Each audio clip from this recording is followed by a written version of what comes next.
Assalamualaikum warahmatullahi wabarakatuh. Bapak, Ibu, saudara-saudara sebangsa setanah air, pagi tadi saya telah memimpin rapat terbatas secara virtual tentang Undang-Undang Cipta Kerja bersama jajaran pemerintah dan para gubernur. Dalam undang-undang tersebut terdapat 11 klaster yang secara umum bertujuan untuk melakukan reformasi struktural dan mempercepat transformasi ekonomi.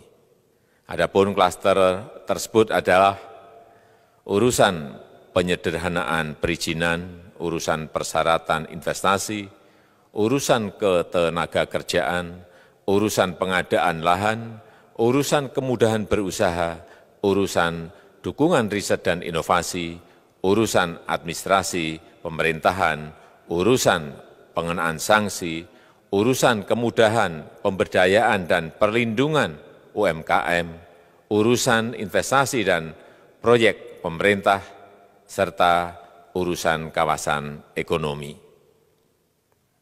Dalam rapat terbatas tersebut, saya tegaskan mengapa kita membutuhkan Undang-Undang Cipta Kerja. Pertama, setiap tahun ada sekitar 2,9 juta penduduk usia kerja baru, anak muda yang masuk ke pasar kerja, sehingga kebutuhan atas lapangan kerja baru sangat-sangat mendesak. Apalagi di tengah pandemi, terdapat kurang lebih 6,9 juta pengangguran dan 3,5 juta pekerja terdampak pandemi COVID-19. Dan sebanyak 87% dari total penduduk bekerja memiliki tingkat pendidikan setingkat SMA ke bawah, di mana 39% berpendidikan sekolah dasar. Sehingga perlu mendorong penciptaan lapangan kerja baru, khususnya di sektor padat karya.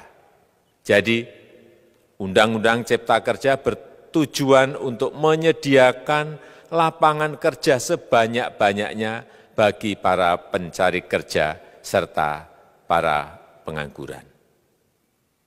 Kedua, dengan Undang-Undang Cipta Kerja akan memudahkan masyarakat, khususnya usaha mikro kecil, untuk membuka usaha baru. Regulasi yang tumpang tindih dan prosedur yang rumit dipangkas. Perizinan usaha untuk usaha mikro kecil (UMK) tidak diperlukan lagi, hanya pendaftaran saja. Sangat simpel. Pembentukan PT atau perseroan terbatas juga dipermudah. Tidak ada lagi pembatasan modal minimum. Pembentukan koperasi juga dipermudah. Jumlahnya hanya 9 orang saja. Koperasi sudah bisa dibentuk. Kita harapkan akan semakin banyak koperasi-koperasi di tanah air. UMK, usaha mikro kecil yang bergerak di sektor makanan dan minuman. Sertifikasi halalnya dibiayai pemerintah, artinya gratis. Izin kapal nelayan penangkap ikan misalnya, hanya ke unit kerja Kementerian KKP saja. Kalau sebelumnya harus mengajukan ke Kementerian KKP, Kementerian Perhubungan, dan instansi-instansi yang lain. Sekarang ini cukup dari unit di Kementerian KKP saja. Ketiga, Undang-Undang Cipta Kerja ini akan mendukung upaya pencegahan dan pemberantasan korupsi.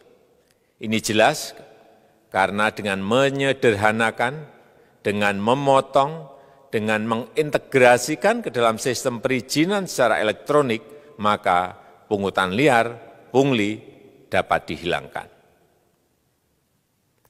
Namun, saya melihat adanya unjuk rasa penolakan Undang-Undang Cipta Kerja yang pada dasarnya dilatar belakangi oleh disinformasi mengenai substansi dari undang-undang ini dan hoax di media sosial.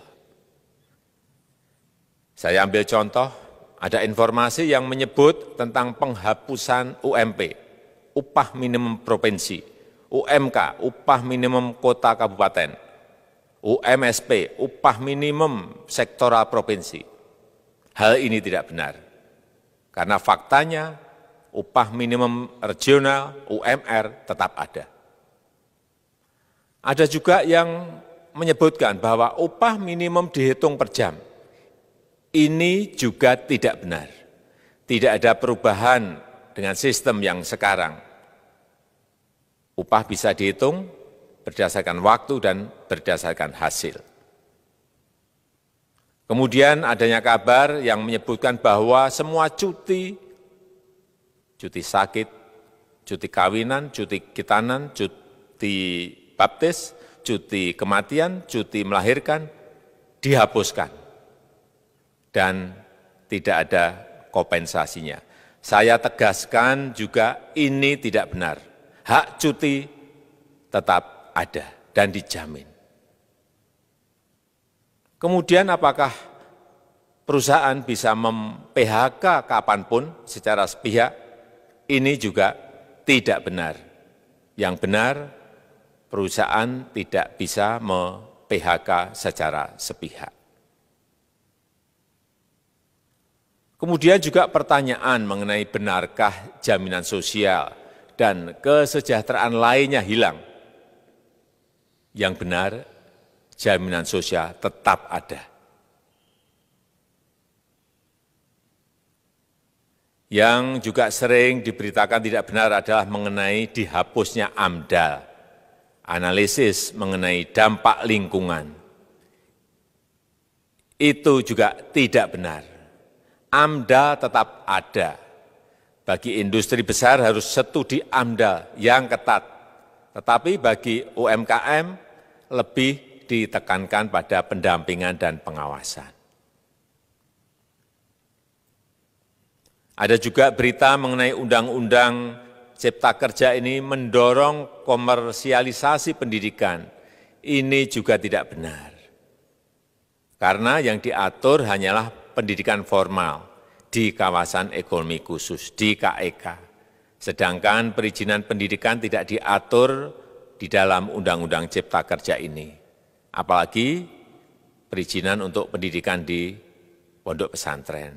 Itu tidak diatur sama sekali dalam Undang-Undang Cipta Kerja ini.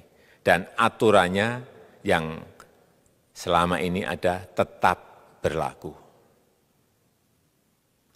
Kemudian diberitakan bahwa keberadaan bank tanah.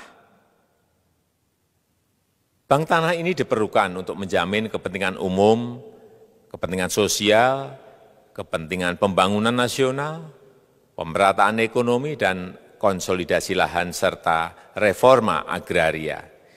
Ini sangat penting untuk menjamin akses masyarakat terhadap kepemilikan tanah, kepemilikan lahan, dan kita selama ini tidak memiliki bank tanah. Saya tegaskan juga bahwa Undang-Undang Cipta Kerja ini tidak melakukan resentralisasi kewenangan dari pemerintah daerah ke pemerintah pusat. Tidak ada. Perizinan berusaha dan pengawasannya tetap dilakukan oleh pemerintah daerah sesuai dengan NSPK, norma, standar, prosedur, dan kriteria yang ditetapkan pemerintah pusat. Ini agar dapat tercipta standar pelayanan yang baik di seluruh daerah. Dan penetapan NSPK ini dapat nanti akan diatur di dalam PP atau peraturan pemerintah. Selain itu, kewenangan perizinan untuk non-perizinan berusaha tetap ada di Pemda, sehingga tidak ada perubahan. Bahkan kita melakukan penyederhanaan, melakukan standarisasi jenis dan prosedur berusaha di daerah. Dan perizinan berusaha di daerah diberikan batas waktu. Ini yang penting di sini. Jadi ada service level of agreement. Permohonan perizinan dianggap disetujui bila batas waktu telah terlewati. Saya perlu tegaskan pula bahwa Undang-Undang Cipta Kerja ini memerlukan banyak sekali peraturan pemerintah atau PP dan peraturan presiden atau Perpres. Jadi setelah ini akan muncul PP dan Perpres yang akan kita selesaikan paling lambat 3 bulan setelah diundangkan.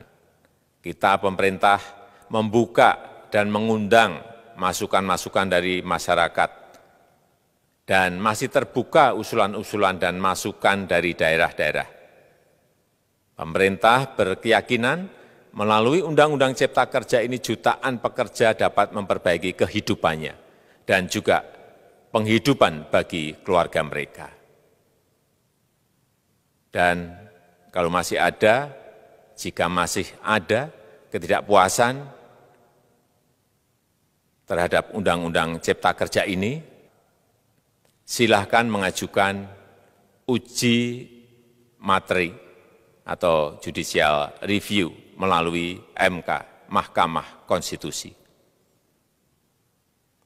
Sistem ketatanegaraan kita memang mengatakan seperti itu.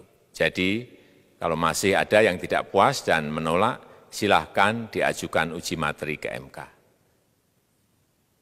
Saya rasa itu yang bisa saya sampaikan pada kesempatan yang baik ini. Terima kasih. Wassalamualaikum warahmatullahi wabarakatuh.